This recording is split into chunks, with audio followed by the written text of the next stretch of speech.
Hola, ¿cómo están? Gusto de verlos nuevamente y de reunirnos, aunque sea a la distancia, cada quien en nuestras casas debido a esta contingencia sanitaria, pero con mucho gusto, con mucho amor. Pues se llegó el viernes de Semana Santa y pues en este viernes normalmente nos reunimos y recordamos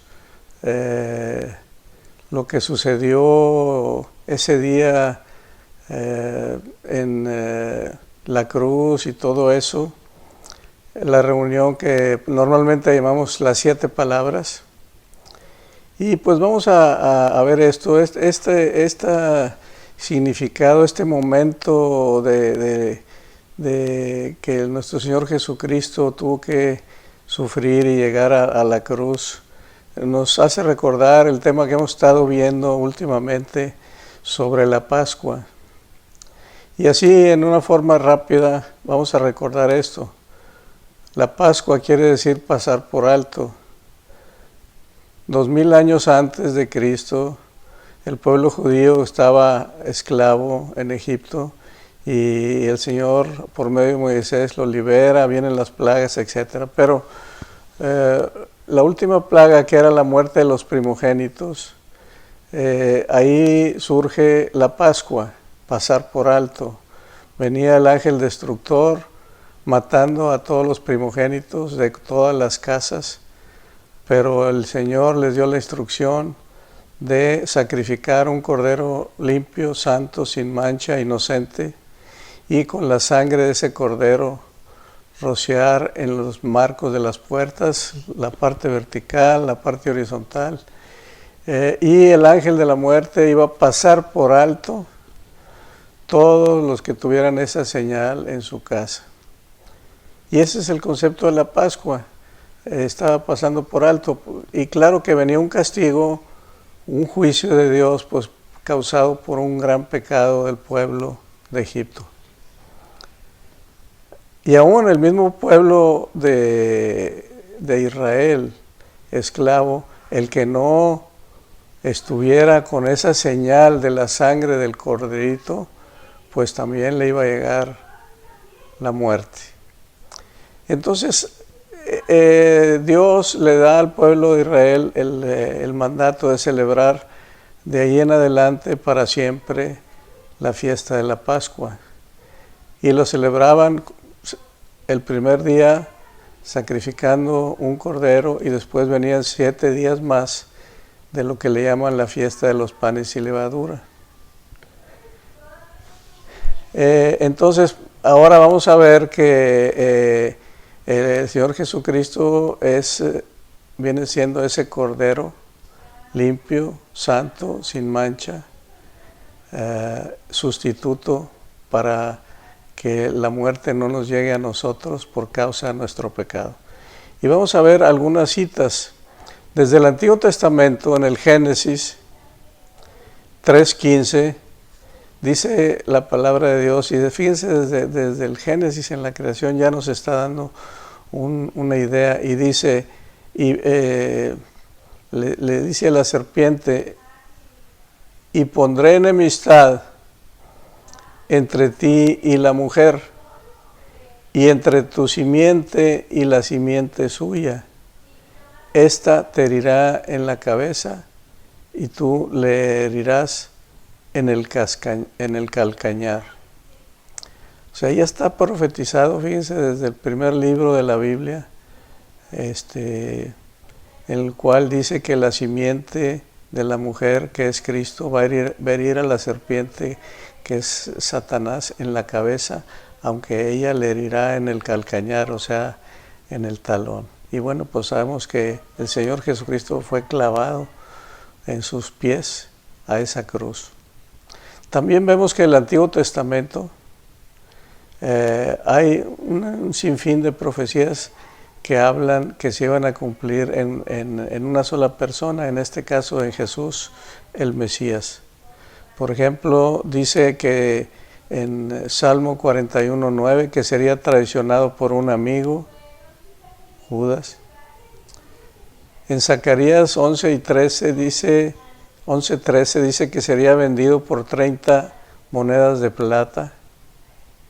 En Zacarías 13:7 dice que sería abandonado por sus discípulos cuando fuera herido.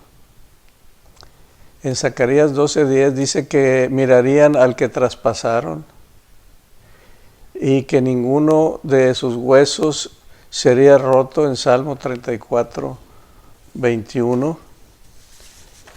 También hay una profecía pues que lo describe vívidamente como si hubiera estado ahí en el libro de Isaías, que fue escrito aproximadamente 700 años antes de Cristo.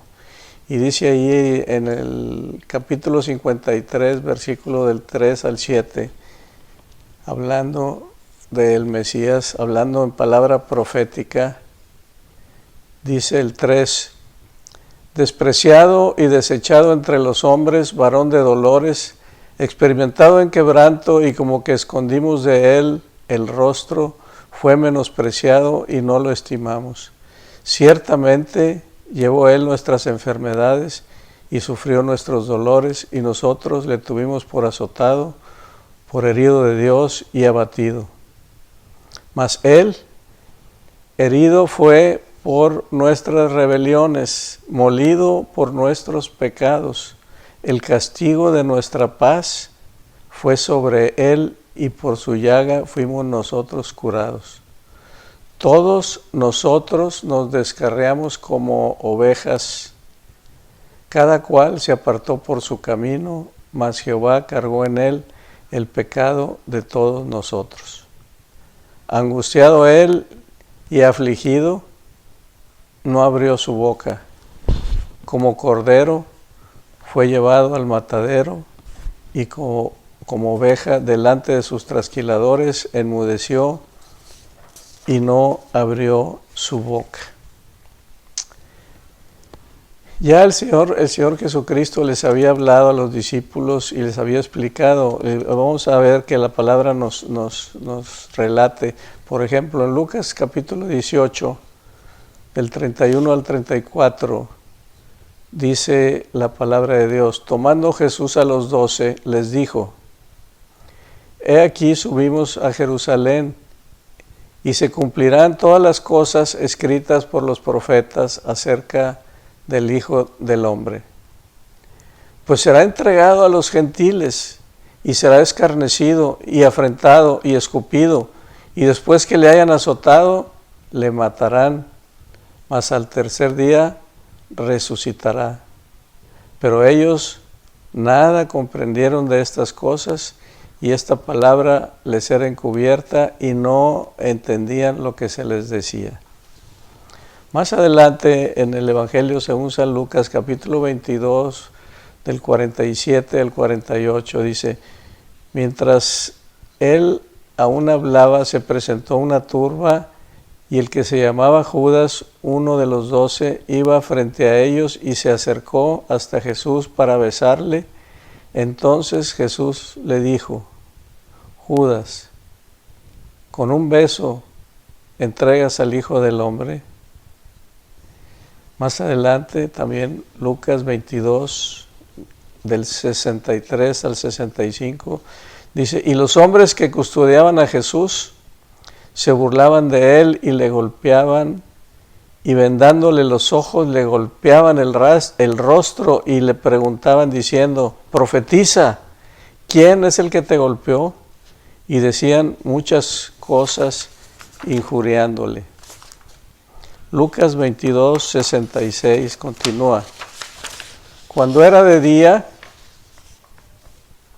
o sea, ya el viernes en la mañana, dice, se juntaron los ancianos del pueblo, los principales sacerdotes, los escribas, y le trajeron al concilio diciendo: ¿eres tú el Cristo? Dínoslo. Y les dijo: si os lo dijere, no creeréis. Y también si os preguntare, no me responderéis ni me soltaréis. Pero desde ahora el Hijo del Hombre se sentará a la diestra del poder de Dios. Dijeron todos: luego tú eres el Hijo de Dios. Y él dijo, vosotros decís que lo soy. Entonces ellos dijeron, ¿qué más testimonio necesitamos? Porque nosotros mismos lo hemos oído de su boca. Entonces el propósito era llevarlo a la muerte. El odio, el celo, la falta de fe de que verdaderamente Jesús era el Cristo, el Mesías. Después ya con Pilato, en Lucas 23, 20 al 24, dice, les habló otra vez Pilato queriendo soltar a Jesús.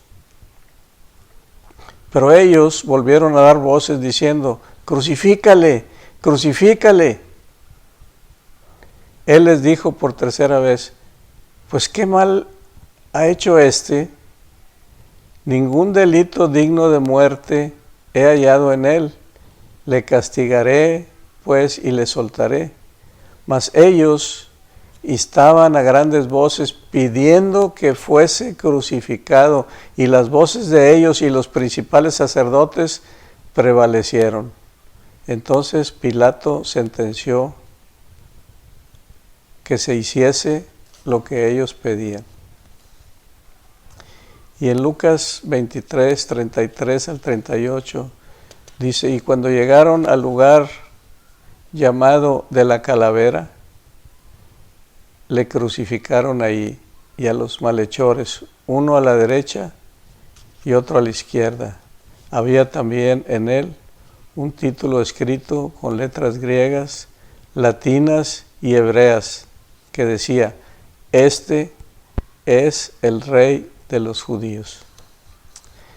Bien, todo esto lo estamos recordando, analizando, viendo en la Escritura como una introducción para empezar a escuchar, ya una vez que estaba el Señor en la cruz, dijo ahí algunas cosas que se le ha llamado las 7 palabras, porque son 7 frases que pronunció estando ahí colgado de la cruz,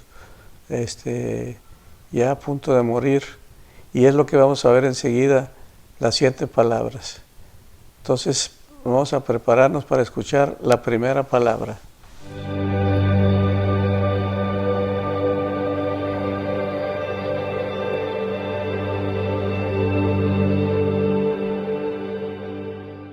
Muy bien, vamos a empezar entonces a recordar lo que dice la Escritura, la primera palabra que nos aparece en Lucas 23, 34.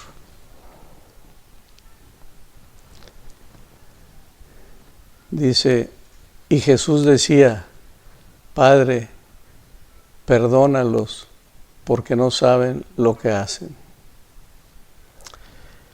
Si nosotros tratamos de visualizar la escena, todo lo que había pasado el Señor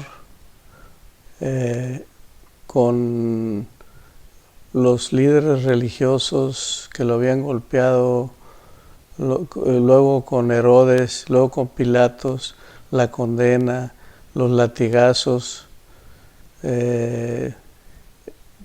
todo lo que le habían hecho, después cargar la cruz hasta el Calvario o el Gólgota, luego ser clavado con la corona de espinas, toda la sangre derramada, sus manos clavadas en la madera, sus pies clavados en la madera, y haber sentido todo ese odio, toda esa crueldad sobre sí, y todo eso, lo que menos nos esperaríamos pensando en el mundo es que pueda decir, Padre, perdónalos porque no saben lo que hacen. O sea, no saben a quién están matando al Hijo de Dios, están matando al Cordero de Dios, están matando al Verbo encarnado, el que vino a salvar al mundo.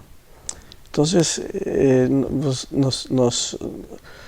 nos está enseñando ahí una lección tremenda, porque después de sentir esa crueldad y ese odio, esa incredulidad, esa hazaña de los líderes, porque lo que leímos anteriormente, cuando empezaron a gritar crucifícale, dice que prevaleció la voz de los líderes religiosos, quienes los que se habían reunido y que querían que muriera, los sacerdotes, los fariseos, los saduceos, los ancianos, los líderes, dice, y prevaleció la voz de ellos y el resto del pueblo se dejó llevar. Entonces nos habla aquí de que hay que perdonar y que hay que perdonar a todos, aún a los que nos han hecho mucho daño. Si tú y yo pensáramos, ¿quién es la persona que más daño te ha hecho en tu vida? Seguramente va a venir alguien a nuestra mente y aquí el Señor te está enseñando, y a mí, perdónalo. Y no nomás perdónalo, sino pidiendo al Padre que los perdone. Entonces eso realmente decimos, no puedo. ¿No han oído ustedes la frase que dice, eso no te lo voy a perdonar nunca? Algo así muy fuerte, pero aquí aparece la tercera persona de la Trinidad del Espíritu Santo. Dice que el Señor Jesucristo fue lleno del Espíritu Santo y que los creyentes después de Pentecostés hacia acá somos llenos del Espíritu Santo y podemos ser bautizados y llenos del Espíritu Santo. Y tenemos el caso de Esteban, que aparece en el libro de los Hechos, capítulo 7, versículo 55. Y dice que Esteban, lleno del Espíritu Santo, cuando estaba siendo apedreado y asesinado,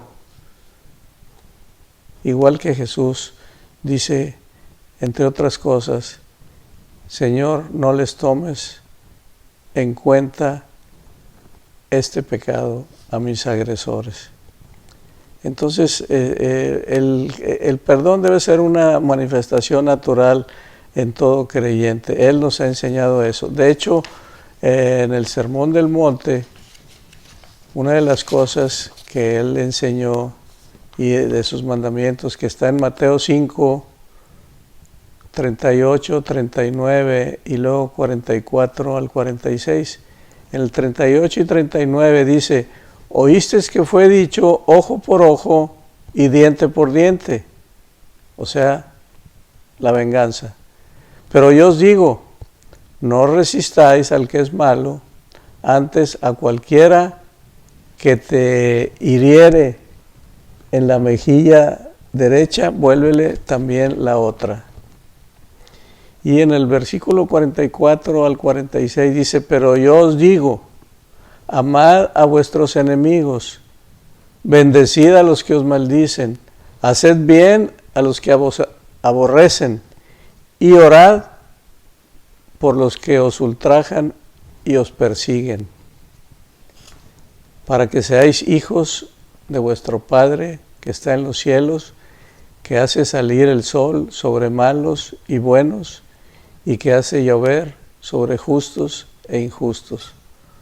Porque si amáis a los que os aman, ¿qué recompensa tendréis? Tremendo. Entonces fíjense cómo aquí el Señor lo enseñó, pero cuando lo enfrentó, lo cumplió y lo hizo exactamente como así lo había enseñado. Padre, perdónalos porque no saben lo que haces. Aquí la oración es, Señor, a toda tu iglesia cristiana esparcida por todo el mundo, a todos los que estamos oyendo y que creemos en Jesucristo, llénanos de tu Espíritu Santo y ayúdanos, Señor, a perdonar a todos los que nos han hecho daño y a orar por ellos.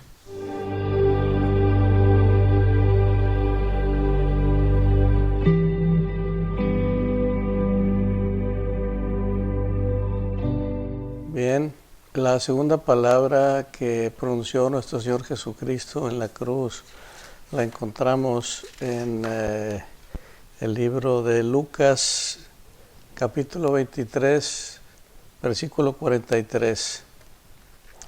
Y dice, entonces Jesús le dijo, de cierto te digo que hoy estarás conmigo en el paraíso. La palabra nos explica, y lo vamos a leer ahorita, que junto con el Señor Jesucristo habían condenado a dos, le llama ahí malhechores o ladrones, seguramente condenados a muerte por algo grave, quizás habían matado o habían hecho algo muy grave, o sea, eran malhechores. Y vamos a ver lo que dice ahí la palabra sobre esos dos malhechores, porque a uno de ellos es al que le dice, de cierto te digo que hoy estarás conmigo en el paraíso, que es la segunda palabra. Y vamos a buscar primeramente en Mateo 27, 38 y 44. Y el 38 dice, entonces crucificaron con él a dos hombres, uno a la derecha y otro a la izquierda. Y en el 44 dice, lo mismo le injuriaban también los ladrones que estaban crucificados con él. Hay otra cita en el Evangelio de Marcos, capítulo 15, versículo 27 y el 32. Y el 27 dice, crucificaron también con él a dos ladrones, uno a su derecha y otro a su izquierda. También los que estaban crucificados con él le injuriaban, o sea, los dos, trato de imaginar la escena, y le estaban injuriando. Dice Lucas 23, 32 y 33, dice, llevaban también con él a otros dos que eran malhechores para ser muertos. Y cuando llegaron al lugar llamado de la calavera o del Gólgota, le crucificaron ahí y a los malhechores, uno a la derecha y otro a la izquierda. Entonces, vemos aquí la escena, está el Señor Jesucristo crucificado ahí y está a su lado izquierda y a derecha otros dos malhechores también siendo crucificados. Y los dos le injuriaban, o sea, lo insultaban, lo ofendían, etc. Pero fíjense que aquí vamos a ver una enseñanza muy, muy hermosa, muy profunda. Dice que uno de ellos cambió su actitud y otro no la cambió.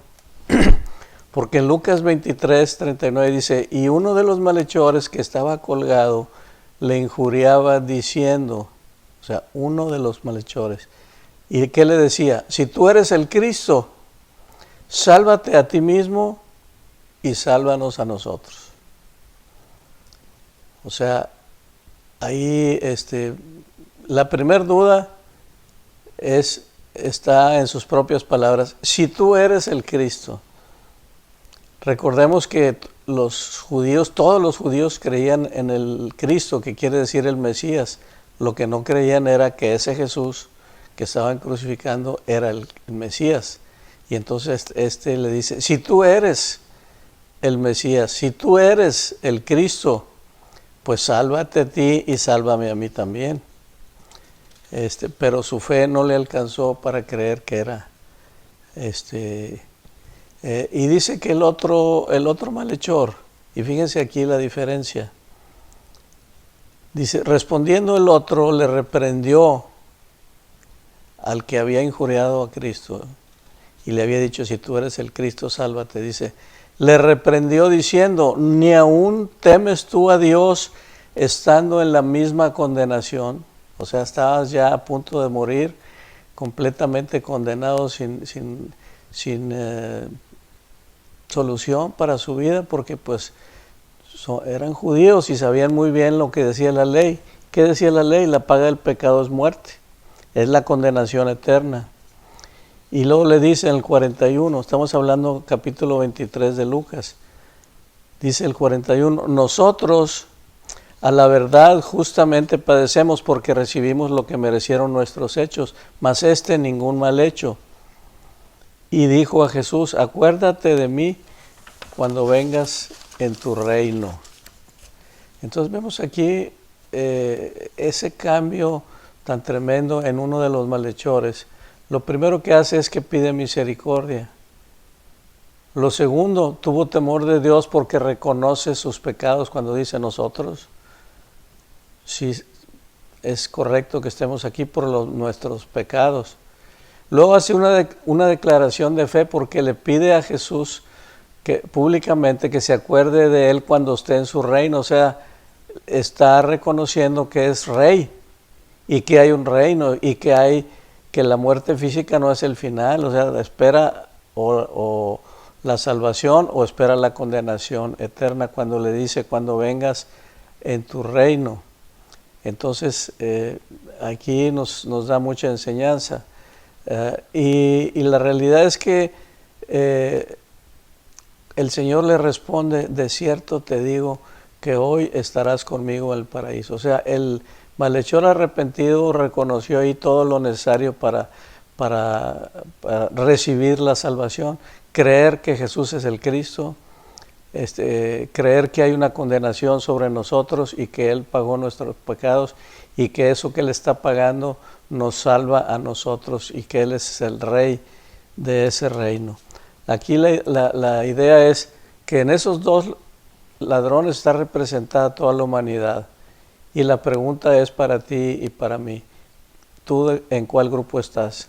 ¿En el ladrón que creyó y que se arrepintió y le reconoció a Jesucristo, o en el que no creyó que Jesús era el Cristo? Ahí, en todo el mundo, o estás acá o estás acá. Entonces, básicamente el llamado es, pues arrepiéntete, cree que Jesús es el Cristo, recíbelo en tu corazón, pídele perdón y vas a estar con esa parte de la humanidad que sí cree que Jesús es el Cristo, y la promesa ahí está: de cierto te digo que hoy estarás conmigo en el paraíso. Tres cosas que hay ahí. Primero le está diciendo que estará con él. Primero le está diciendo que va a estar en el paraíso. Segundo, no nada más en el paraíso, sino conmigo. Y tercero, el tiempo. Le dice: hoy mismo vas a estar conmigo en el paraíso.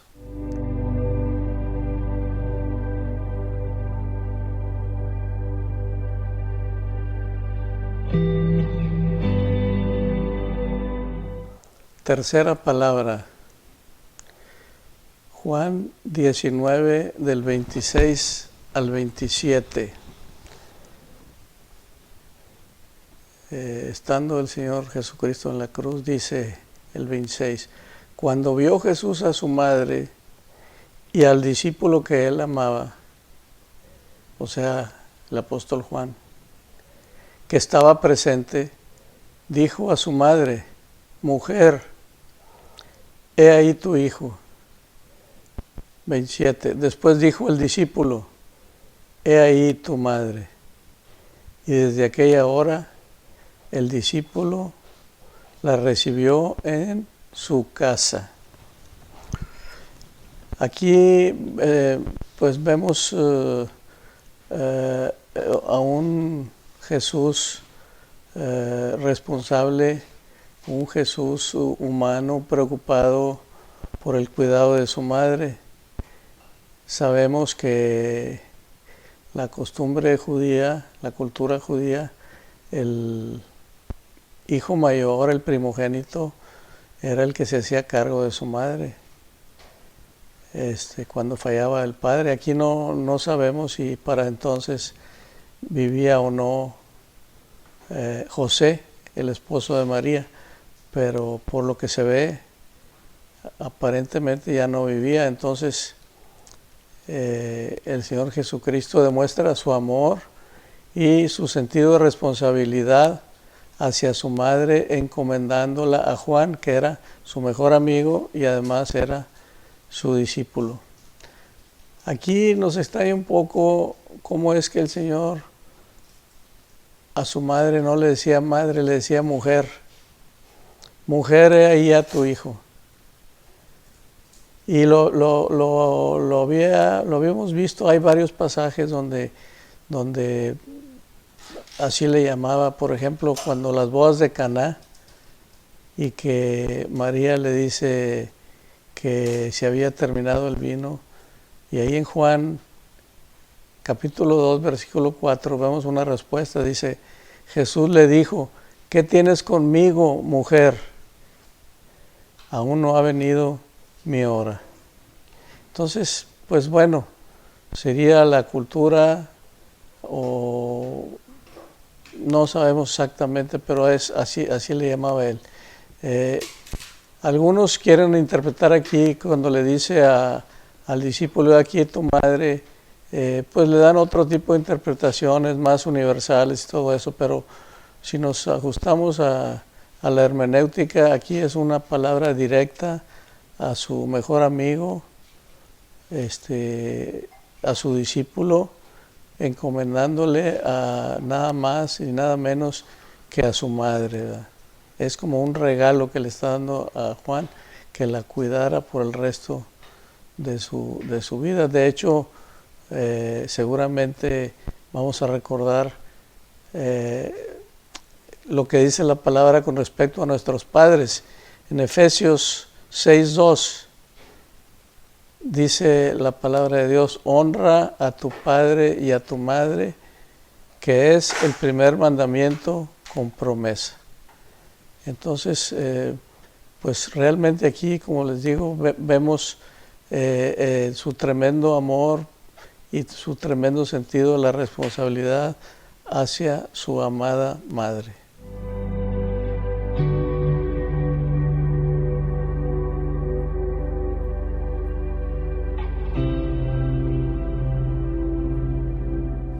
Cuarta palabra, Mateo 27:46.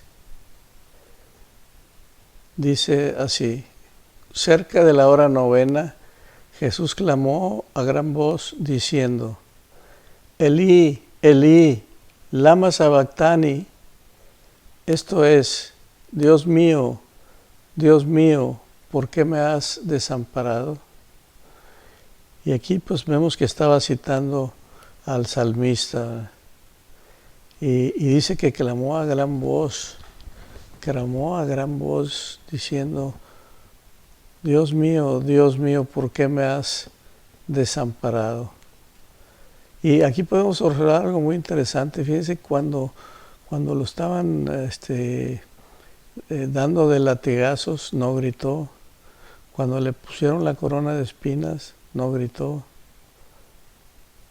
Cuando lo hicieron cargar la cruz, no gritó. Cuando le clavaron las manos en el madero, no gritó. Cuando le clavaron los pies en el madero, no gritó, no lo dice la palabra. Pero aquí dice, clamó a gran voz, diciendo. En Marcos 15:25 nos dice que era la hora tercera cuando lo crucificaron. Y aquí no está hablando de la hora novena.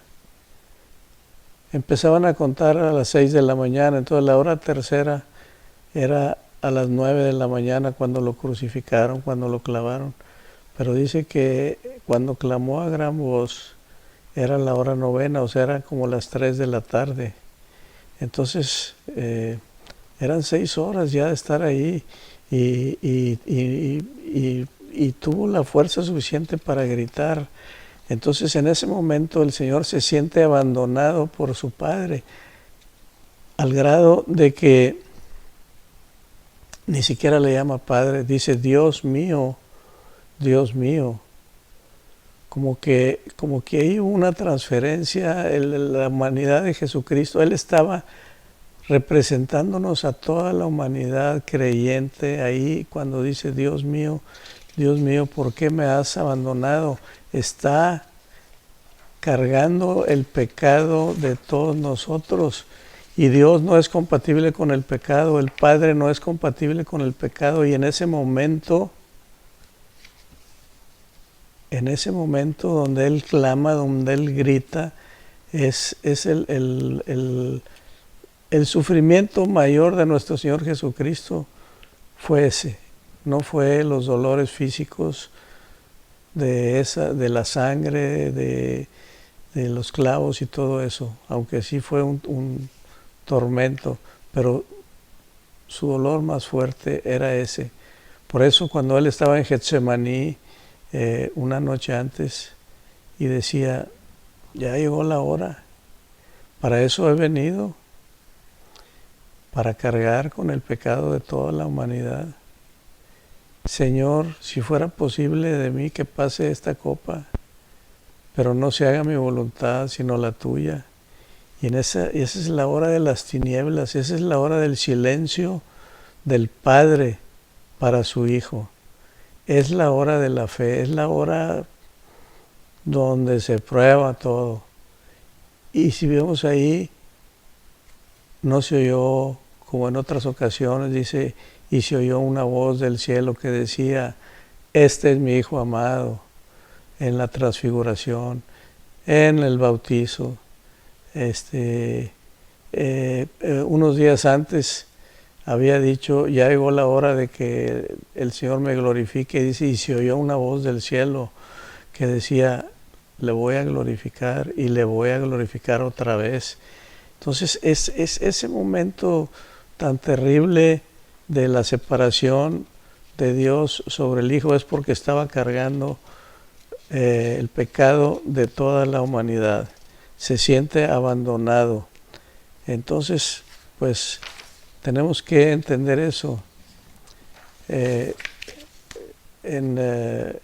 Por ejemplo, en Mateo 26:38 dice, entonces Jesús les dijo a los apóstoles ahí en Getsemaní, mi alma está muy triste hasta la muerte. Quedaos aquí y velad conmigo. Yendo un poco adelante, se postró sobre su rostro, orando y diciendo, Padre mío, si es posible, pase de mí esta copa, pero no sea como yo quiero, sino como tú. Y se está cumpliendo aquí la profecía de Isaías, que ya la leímos, Isaías 53, se los voy a leer nuevamente del 7 al 12. Dice, angustiado él y afligido, no abrió su boca, como cordero fue llevado al matadero y como oveja delante de sus trasquiladores enmudeció y no abrió su boca. Dice, con todo eso, Yahvé o Jehová quiso quebrantarlo, sujetándole a padecimiento. Cuando haya puesto su vida en expiación por el pecado, o sea, aquí está poniendo su vida en expiación por el pecado. Verá linaje, vivirá por largos días, y la voluntad de Jehová será en su mano prosperada.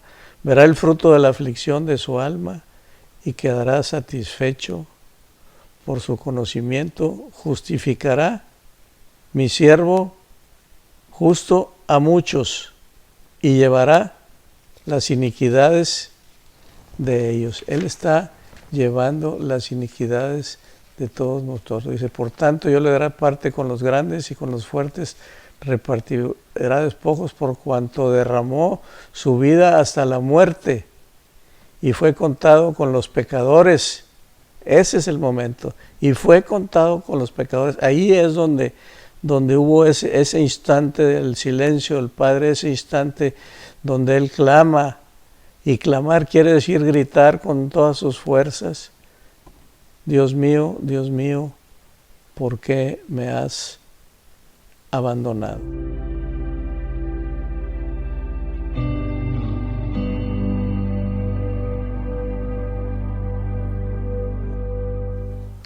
Quinta palabra, Juan 19:28.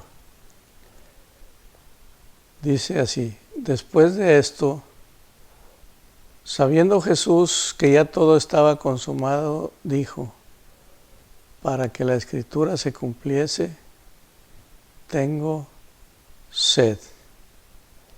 En español son dos palabras, en griego es una sola palabra, es un solo dicho, pero es un concepto de alguien que está sufriendo, que está muriendo como ser humano. O sea, Aquí nos muestra el Señor toda su humanidad, porque hay quienes dicen, es que era Dios, por eso no sufrió. Unos se van al extremo, ¿verdad? Unos dicen, era hombre y no era Dios, era uno más iluminado. Y otros dicen, era Dios y no era hombre. Sabemos que era perfecto Dios y perfecto hombre, 100% Dios, 100% hombre. Y aquí nos está mostrando su humanidad. Tengo sed. He oído algunas descripciones de médicos cristianos y que dan, vamos a decir, un diagnóstico de una persona que ha sufrido los 40 latigazos, el desangrado, el cansancio, los días sin dormir, la corona de espinas, la sangre derramada por sus venas rotas en sus manos, en sus pies, etcétera. Estaba totalmente deshidratado. Totalmente deshidratado. Y él dice, tengo sed. Y dice, para que se cumple la palabra. Ya los soldados en Mateo 27, 33, vamos a buscarlo por ahí.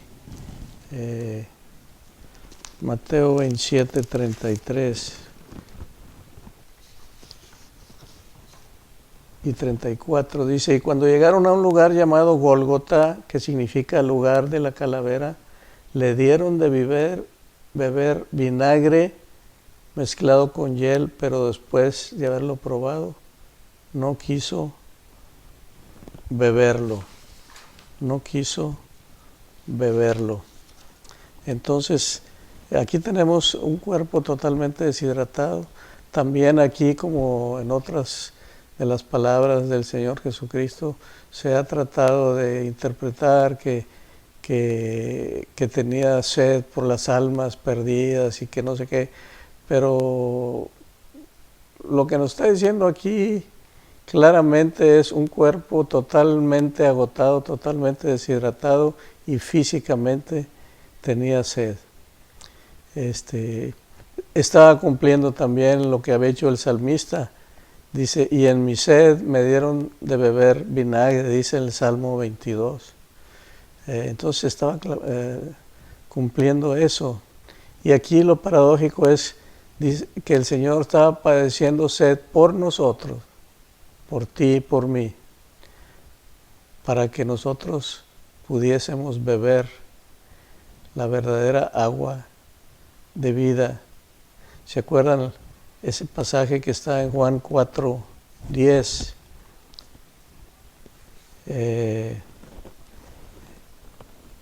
Y dice, Jesús le dijo, si conocieras el don de Dios y quién es el que te dice, dame de beber, tú le pedirías y él te daría agua viva. Es la mujer samaritana. La mujer le dijo, Señor, no tienes con qué sacarla y el pozo es hondo, ¿de dónde pues tienes agua viva? Etcétera. Le dice el Señor, cualquiera que bebiere de esta agua volverá a tener sed, mas el que bebiere del agua que yo le daré no tendrá sed jamás, sino que el agua que yo le daré será en él una fuente de agua que salte para vida eterna. La mujer le dijo, Señor, dame de esa agua. Entonces aquí vemos a Jesús el Hijo, Jesús humano, Jesús el hombre, a punto de morir y con una sed tremenda, pero esa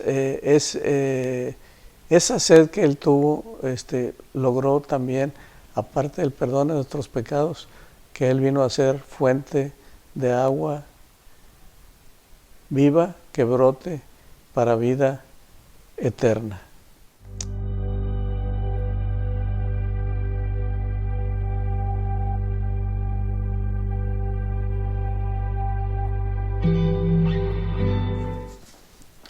Sexta palabra, Juan 19:30. Dice así: cuando Jesús hubo tomado el vinagre, dijo: consumado es, y habiendo inclinado la cabeza, entregó el Espíritu. Consumado es. ¿Qué quiere decir eso? Ya está hecho, ya está todo completo. El propósito de hacer la voluntad de Dios, el propósito para el cual Él, siendo el Mesías, siendo la segunda persona de la Trinidad que viene desde la eternidad hasta la eternidad, siendo el Cordero de Dios, siendo el Verbo encarnado que nació de María Virgen, con un propósito de redimir a la humanidad del pecado, de darle una salida, un rescate a la humanidad perdida, a todos los que crean en Él. Y junto con eso derramar el amor de Dios y derramar la gracia y derramar la misericordia y derramar el perdón, la venida del Espíritu Santo. Bueno, muchas cosas que tenía dentro de su propósito. Uno de ellos es destruir al diablo. Cuando dice consumado es destruir al diablo. Y vamos a ver una cita que está en Hebreos 2, 14 y 15. Dice: así que, por cuanto los hijos participaron de carne y sangre, Él también, Jesús, participó de lo mismo, para destruir por medio de la muerte al que tenía el imperio de la muerte, esto es, al diablo, y librar a todos los que por el temor de la muerte estaban durante toda su vida sujetos a servidumbre. Consumado es destruir por medio de la muerte al diablo. En Colosenses 2:15 dice: despojando a los principados y las potestades, los exhibió públicamente, triunfando sobre ellos en la cruz, y anulando los decretos que nos eran contrarios. Entonces ahí está la gran victoria. Y en Hebreos 2:14 nos dice: así que, por cuanto los hijos participaron de carne y sangre, bueno, ya lo leímos, Él también por medio de la muerte para destruir al diablo. Entonces tenemos aquí esta situación tremenda. ¿Qué podemos decir que incluye consumado es? Se cumplió el propósito divino para su venida al mundo, para su encarnación. Se acabó en ese momento ya el sufrimiento, la agonía y la humillación. Consumado es. Consumado es, llevó ya su vida santa, perfecta, entre los hombres, sin pecado. Consumado es, se cumplieron todas las profecías escritas sobre Él, en todos los libros de la Biblia del Antiguo Testamento que hablan de Él. En profecías específicas se cumplieron las Escrituras. Consumado es haber hecho ya la voluntad del Padre. Señor, no se haga mi voluntad sino la tuya. Consumado es que ya nos deja una seguridad y una esperanza y un consuelo en Jesucristo. Recordemos que Él mismo dijo: yo soy el camino, la verdad y la vida, y nadie va al Padre sino por mí. Entonces Él nos abrió un camino, y Él es el camino, y no hay otro. ¿Sí? Consumado es, quiere decir ya terminó con la obra. Consumado es ya pagué con mi muerte, con mi sangre, los pecados. Y consumado es que ha puesto en nuestras manos un regalo inmerecido por su gracia de la vida eterna.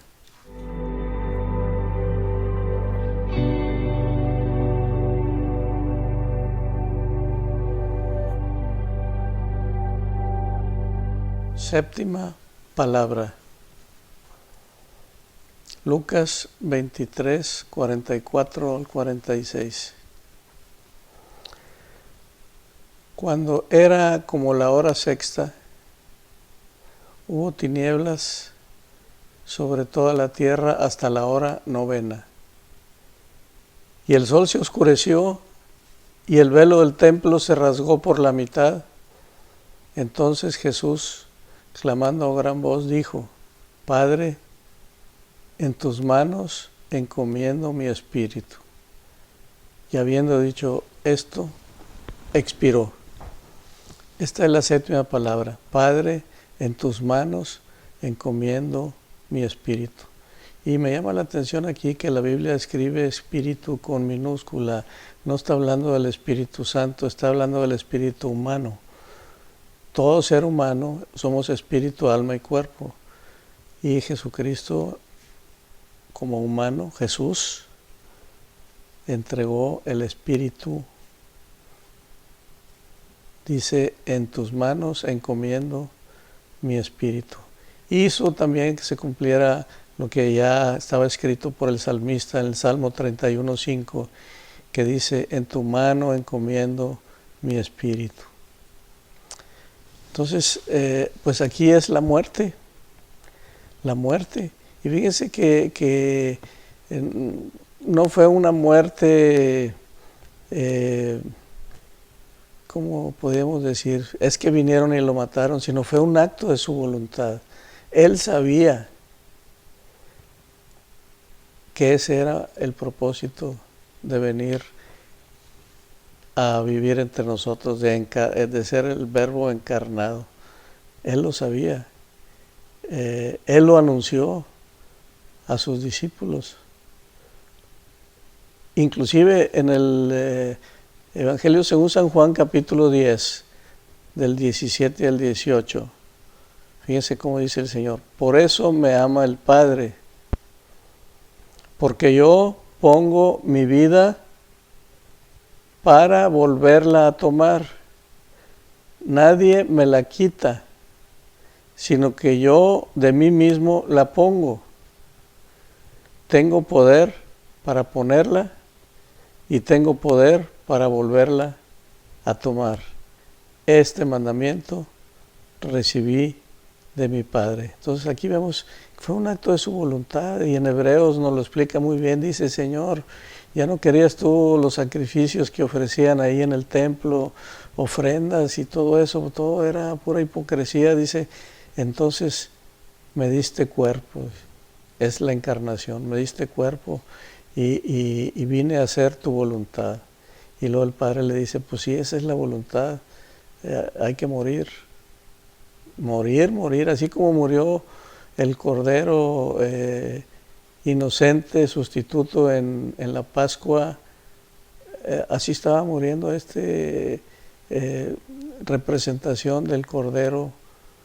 Por eso se le llama el Cordero de Dios. Está muriendo, está derramando la sangre de una víctima inocente, justa, santa, para que nosotros, siendo malos, siendo pecadores, podamos ser declarados justificados. Y eso es la justicia de Dios, la justicia que Dios nos impone a nosotros por causa de que otro pagó, su Hijo amado pagó. Entonces aquí dice: nadie me la quita. No, que los judíos le mataron, nadie me la quita, yo la pongo. No, fueron los romanos, nadie me la quita. Fueron los líderes, nadie me la quita, yo la pongo. Por causa de nosotros. Entonces, por eso es el Cordero de Dios. Y aquí dice: Padre, en tus manos encomiendo mi espíritu. Ahora, fue una muerte verdadera, no es como algunos hablan de que fue una muerte, fue un desmayo y que después lo recogieron. No, fue una muerte verdadera. Expiró verdaderamente, dice la palabra. En Hebreos 2:9 dice: pero vemos a aquel Jesús, que fue hecho un poco menor de los ángeles por un tiempo, a Jesús, coronado de gloria y de honra a causa del padecimiento de la muerte, para que por la gracia de Dios gustase la muerte por todos.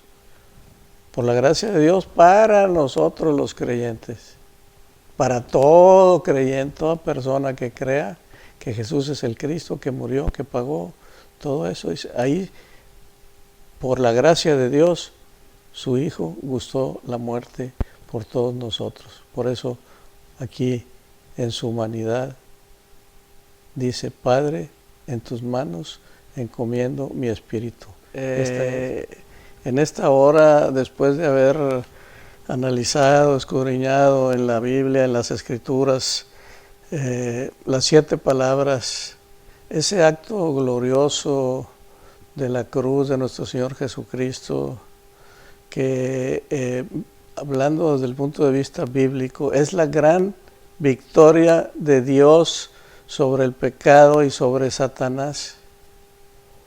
Hace poco oí que un líder religioso muy importante dijo que la cruz de Cristo era la gran derrota de Dios y de Jesucristo en la historia. Y creo que nunca he oído una herejía más grande que esa, porque la cruz de Cristo es la victoria más grande, más gloriosa que ha existido y que existirá sobre la tierra, porque ahí está toda la obra de redentor. Según Satanás logró la muerte de Jesús,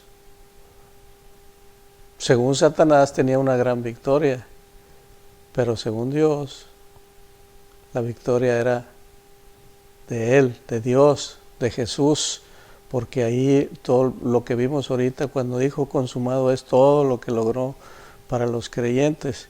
Y entonces tenemos ahora a un Jesucristo que después pues vamos a ver más adelante la resurrección, porque no se quedó en la cruz, lo llevaron al sepulcro, no se quedó en el sepulcro, el Señor lo resucitó y después anduvo 40 días aquí y después 50 días y luego se apareció a más de 500 gentes y por último ascendió a los cielos, y dice la palabra que está sentado a la derecha del Padre y es sacerdote, y el sacerdocio se acabó. Y dice ahí que este sacerdocio en Hebreos 9:12 dice: y no por sangre de machos cabríos ni de becerros, sino por su propia sangre entró una vez para siempre en el lugar santísimo, habiendo obtenido eterna redención. Y ahí mismo en Hebreos 9, 24 al 28 dice: porque no entró Cristo en el santuario hecho de mano. Está hablando que es el santuario en el cielo. Dice, figura del verdadero, sino en el cielo mismo, para presentarse ahora por nosotros ante Dios, y no para ofrecerse muchas veces como entra el sumo sacerdote en el lugar santísimo cada año con sangre ajena. De otra manera le hubiera sido necesario padecer muchas veces desde el principio del mundo, pero ahora, en la consumación de los siglos, se presentó una vez para siempre por el sacrificio de sí mismo para quitar de en medio el pecado. Y de la manera que está establecido que los hombres mueran una sola vez y después de esto el juicio, así también Cristo fue ofrecido una sola vez para llevar los pecados de muchos y aparecerá por segunda vez a los que le esperan. Y en Hebreos 10, 12 al 13 dice, de ahí en adelante, esperando hasta que sus enemigos sean puestos por estrado de sus pies, porque con una sola ofrenda hizo perfectos para siempre a los santificados. O sea, todos los creyentes, los que hemos confiado en Él. Y nos atestigua lo mismo el Espíritu Santo, porque después de haber dicho, este es el pacto que haré con ellos, después de aquellos días, dice el Señor, pondré mis leyes en sus corazones y en sus mentes las escribiré, y añade, nunca más me acordaré de sus pecados y transgresiones. Pues donde hay remisión de estos, o sea, ya pagados, no hay más ofrenda por el pecado. Ya se ofrendó el Señor Jesucristo, su cuerpo, su sangre. Así que, hermanos, teniendo libertad para entrar en el lugar santísimo por la sangre de Cristo, o sea, podemos entrar al lugar santísimo, pero por la sangre de Cristo, teniendo fe en su sangre. Dice, por el camino nuevo y vivo que Él nos abrió a través del velo, esto es de su carne. ¿Se acuerdan que leímos ahorita que en el momento en que Él expiró se rompió el velo del templo, que era el acceso al lugar santísimo? Dice que se rompió de arriba hacia abajo en dos partes. O sea, es obra de Dios y nos abrió esa entrada al lugar santísimo, al trono de su gracia, pero por su sangre. Dice, por el camino nuevo y vivo que Él nos abrió a través del velo, esto es de su carne, y teniendo un gran sacerdote sobre la casa de Dios, acerquémonos con corazón sincero, en plena certidumbre de fe, purificados los corazones de mala conciencia y lavados los cuerpos con agua pura, la palabra. Mantengámonos firmes, sin fluctuar la profesión de nuestra esperanza, porque fiel es el que prometió.